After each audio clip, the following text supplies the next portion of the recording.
Hi, for most of you who don't know, my name is Abigail Bartashevich, and my topic is the treatment of female coaches compared to males worldwide. So first I wanted to start off with a little bit of a story about myself and kind of how I've been living my life for the past. This is a picture of me playing basketball around 4th grade. So I got started when I was really young, and I have 2 brothers, so I always wanted to be like my older brother and just do what he did. So that's how I kind of got into basketball and sports in general. And then I have a twin brother, and so I'd always go to his practices. My dad would coach him, so I'd learn from that.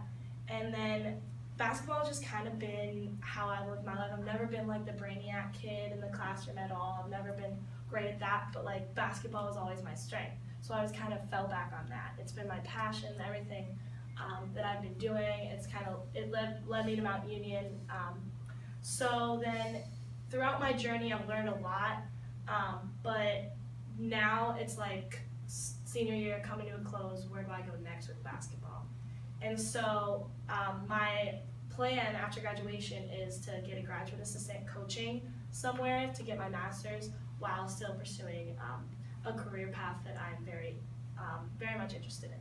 So when I was looking at kind of what I wanted to do with this paper, so the class is called What is Good Education? So you're sitting there thinking, well, how does coaching have to do with anything you're doing? But coaches are very much so like teachers in the way that they teach you life lessons or like knowledge in the game that you're playing. So a lot of my life lessons didn't come from the classroom. They came from basketball and sports in general. So my coaches have been a lot of my influence.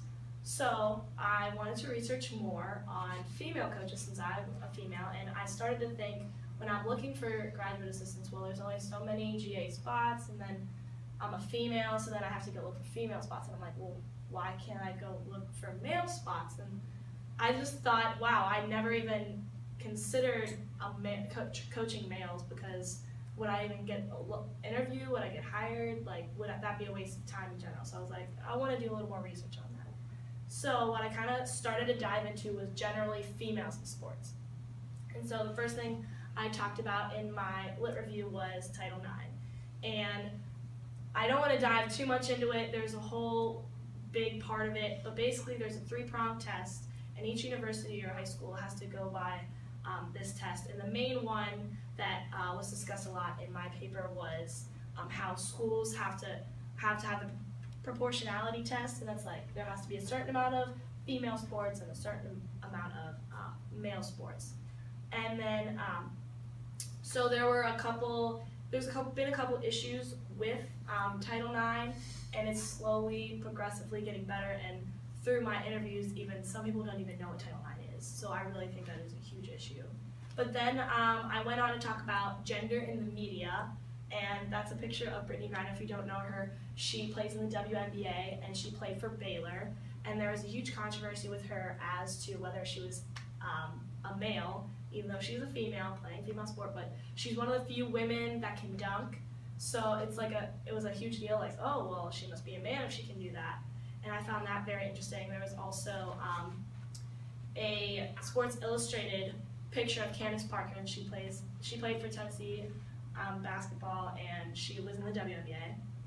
And the only thing they discussed was how she was pregnant on the cover. It had nothing to do with how good she was. And so I found that those 2 cases, it was all based on just their gender and not about what they were doing in the sport compared to males, who they get recognized for everything. So then I wanted to see it worldwide and see what other countries are talking about. And I've talked to a couple people, and basically what I found is that females in sports are non-existent, like worldwide. Like in the United States is probably where females get the most recognition out of any country. There's no coaches, there's not a lot of sports teams at all, like nothing is going on worldwide. So after I did all my research, I was able to come up and do 2 professional interviews with 2 professors. One was more for the gender side, and one was more for the international side. I've already interviewed 4 male athletes and 4 female athletes from Mount Union, and also 4 male coaches and 4 female coaches, and then 2 international interviews as well. So I've gotten all the interviews. I still have to code them all and transcribe, which is going to take a while. But there's already patterns that I'm seeing. So what I was able to do was I asked their gender, their age, just the simple stuff, and then I dove into gender questions to see where they were at, and then coaching questions just in general. Now the coaches' questions were different, the athlete questions were different. They were all different types of interviews with really tough questions. But one thing I was able to find, I asked everyone, I was like, all right, there were 2 final questions, and it was name 1 female coach and 3 female athletes. And let me tell you, the struggle it was for these male athletes to come up with female athletes was insane. Like, there are so many female athletes out there that, like, you could name, and these kids were saying, I don't know. Or I even got some answers from some males when it was, I think everything's equal. I was like, okay, and then I continued, but the one thing that was definitely mostly common was that Pat Summitt was the famous female coach that everyone named. And it was interesting because I started all my interviews with one of my professors who she talked about how she answered the question with Pat Summitt too, but she said, I think it's interesting because Pat Summitt is going to be seen in your interviews as the token woman who is the representative of all females. And it's great that she's up there, and it's because of her success that she had with Tennessee, but she's only one. And you could definitely name like 5 male coaches, but we can only name 1 female. And I thought that was kind of tough. So I want to kind of see the effects and where else my research can go, and picking which questions I want to really use for my qualitative method of doing this.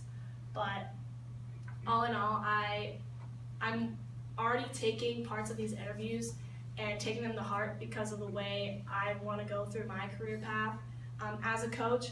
And right after graduation, I am going to look for a GA position in the female side first because that's where I'm most comfortable, but maybe eventually I will branch off into the males just to kind of get a different view of everything. But overall, what I kind of want to leave you is don't be oblivious to issues that are out there with your male privilege or even any type of privilege that you don't even realize. Because when I was interviewing people, they were oblivious to even that this was an issue. They didn't think of it at all, and it means a lot to me, especially going into a career path that could, be a part of my life forever.